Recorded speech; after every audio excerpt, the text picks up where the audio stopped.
Quand j'étais petit en école primaire, l'un de mes meilleurs amis m'avait dit: «Normalement, j'aime pas les arabes et les juifs, mais toi, je t'aime bien». Et moi, sur le moment, j'avais pas compris. En fait, je m'étais dit: «Ah OK, bah, ça veut dire, en fait, que je suis vraiment, tu vois, un super arabe, un arabe de qualité». Et d'ailleurs, je sais toujours pas pourquoi il m'a parlé de juif, il y a aucun rapport. Et ensuite, dans une autre, sortie avec cette même école, c'était une sortie dans une supérette.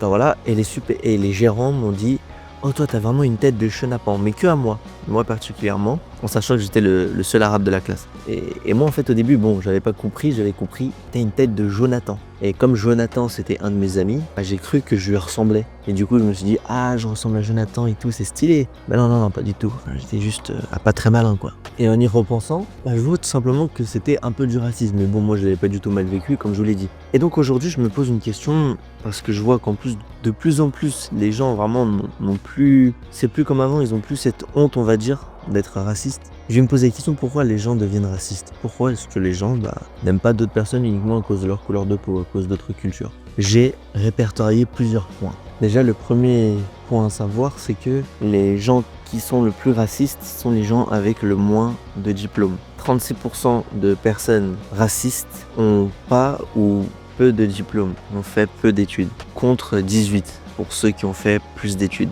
Donc là, déjà on peut remarquer que peut-être plus t'étudies, plus t'apprends, plus tu te rends compte qu'en fait, le souci c'est pas ton voisin parce qu'il a une autre couleur de peau que toi. Peut-être que le souci il est autre part. Personnellement, je ne pense pas savoir, et en même temps bon voilà, je suis personne. Mais du coup ça nous fait rejoindre le deuxième point. En fait ils sont très liés je pense. Le deuxième point c'est tout simplement que là où il y a le plus de racisme, c'est là où il y a aussi le plus fort taux de chômage. Et là, du coup, on peut peut-être comprendre aussi pourquoi ceux qui ont moins d'études sont plus racistes. En fait, ils ont peur de plus avoir de travail. Ils ont peur que Mahmoud, ils ont peur que N'Golo Kanté lui vole son travail. Alors qu'en réalité, non.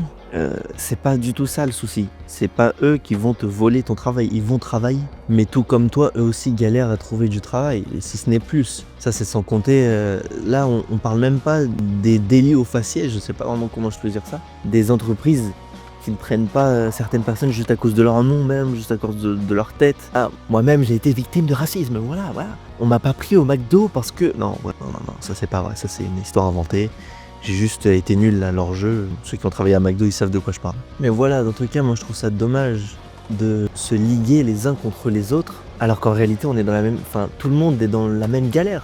Pourquoi ne pas s'allier? Je sais pas pourquoi ne pas justement s'unir pour trouver des solutions. Les solutions, moi j'en ai pas. Mais comme on dit, l'union fait la force. Et aussi, mieux diviser... Non, attends. C'est diviser pour mieux régner. Et là, c'est littéralement le cas. Je pense pas que le racisme soit une solution pour trouver du travail. Et si ça en aurait été, aujourd'hui je serais un nazi. Voilà, tout simplement. Je déconne, c'est une blague, évidemment c'est une blague. Après, j'ai recueilli un troisième point, c'est la menace culturelle et identitaire. Les gens ont peur de se faire voler leur identité. Les gens ont peur que leur culture ne survive pas avec le temps. Alors, déjà, juste premièrement, s'il y a un raciste, par exemple, là, qui m'écoute, s'il y a une personne qui a peur que sa culture n'existe pas, sachez qu'elle ne va pas durer longtemps. D'accord? Elle ne va pas durer longtemps, sachez-le. La culture française, dans 1000 ans, il y a de fortes chances qu'elle n'existe plus. Ou en tout cas, qu'elle n'existe plus comme on la connaît aujourd'hui. La Grèce ancienne, la Grèce antique, Athènes, l'Égypte ancienne, toutes ces nations qui étaient très puissantes, on est d'accord? Aujourd'hui, on ne fait plus leurs coutumes. On n'égorge plus des enfants, on n'est plus des Aztèques. Tu vois ce que je veux dire? Donc, mais ça c'est le premier point. Mais je peux comprendre que que t'aimes ton pays, que tu sois patriotique. Même si moi personnellement, je me considère comme un enfant de la terre, un enfant du vent, un enfant de l'univers. Ouais, bon, peut-être que j'en fais trop, mais ce que je veux dire par là, c'est que personnellement, ça je sais ça, que peu de personnes vont être d'accord avec moi, je le sais, mais voilà. Je suis fier d'être français, je suis fier d'avoir mes origines, mais en même temps, comment dire, je m'en fous un petit peu. Ce que je veux dire par là, c'est que, mis à part, tu vois, je sais pas, quand il y a la Coupe du Monde, ouais, tu vois, je vais être derrière la France, ça c'est normal, parce que c'est drôle, c'est bien, voilà, ça rassemble. Mais ce que je veux dire par je suis un enfant de la Terre, c'est qu'en vrai, je trouve ça dommage qu'on ne vit pas juste dans une planète. Tu vois ce que je veux dire, on est juste des terriens, on est tous des terriens. Tu vois, il n'y a pas Français, États-Unis, Argentine, il y a la Terre. Voilà, la Terre, et ensuite on va faire la guerre aux Martiens, tout simplement. Je déconne. Les Martiens qui écoutent ma vidéo là par onde sismique, Je déconne, bien évidemment. Mais voilà. Ensuite, le 4e point que j'ai découvert, et ça, effectivement, ça n'étonne personne, c'est l'influence médiatique. C'est quand tu regardes les infos, surtout à la télé et sur Twitter, Cerfia, qui a été racheté par un milliardaire d'extrême droite. Énormément de ces médias sont détenus par l'extrême droite. Et même s'ils ne sont pas détenus par l'extrême droite, ils sont détenus par des personnes qui veulent vous faire penser comme eux. Il faut pas ne pas être d'accord avec des personnes qui sont d'extrême droite et être d'accord avec des personnes qui vont dans votre sens. Vraiment, il faut essayer de choisir des médias les plus neutres possibles, ceux qui donnent juste les infos, vraiment ceux qui donnent des infos. J'aime bien comment il s'appelle, Charles Villa, j'ai l'impression qu'il est plutôt neutre, qu'il est humaniste. En fait, voilà, il faut être humaniste, il faut être pour l'humanité entière, il faut pas être pour, il faut pas être contre, il faut être pour l'humanité entière. Voilà. Après, il y a aussi certains médias sur Twitter, comme par exemple Pédiavenir. Pédiavenir, j'aime beaucoup parce que eux, vraiment, ils disent la vérité. Et ils disent la stricte vérité. Je vous conseille sincèrement d'aller voir Pédiavenir. Mais tout ça pour dire que justement, ces personnes qui détiennent les chaînes veulent tout simplement faire porter le chapeau à quelqu'un. Là, actuellement, le chapeau, ils le mettent sur les immigrés, ils le mettent sur les Arabes, les Noirs, les Asiatiques.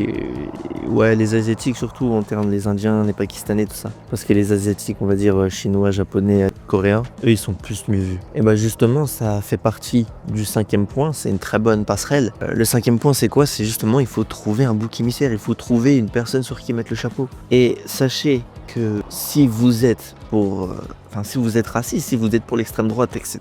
Aujourd'hui, le problème, c'est les Arabes et les Noirs. C'est les immigrés en général. Demain, quand il n'y en aura plus, imaginons demain il n'y en a plus, même si ça m'étonnerait, mais imaginons demain il n'y en a plus. Alors ensuite, le souci, ça sera vous. Parce qu'il ne faut pas oublier que 36% des racistes sont peu diplômés, donc en général, du coup, sont plutôt pauvres, ou dans la classe moyenne. Et les pauvres et les classes moyennes, quand il n'y aura plus d'immigrés tout simplement, vous serez la prochaine cible. Là, il faut le savoir, tout simplement. Et justement, cette partie-là, j'ai l'impression qu'elle est quand même bien présente parce que je connaissais des personnes du collège, je connaissais des personnes du lycée qui étaient totalement normales. C'était des amis avec moi, on s'asseyait à côté en classe d'anglais. Et aujourd'hui, ils sont racistes. Tu vois leur compte, carrément dans son pseudo, il y a Faf.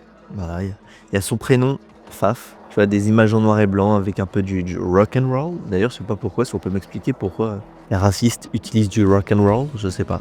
Je sais pas, j'ai pas d'idée. Peut-être parce que quand ils se sont mis au rap, ça a pas trop marché. Avec Mille et Simca, par exemple, qui fait du rap d'extrême qualité, mais bon, voilà. Mais bon, voilà, j'aimerais bien aussi comprendre pourquoi vous étiez normaux avant, on va dire.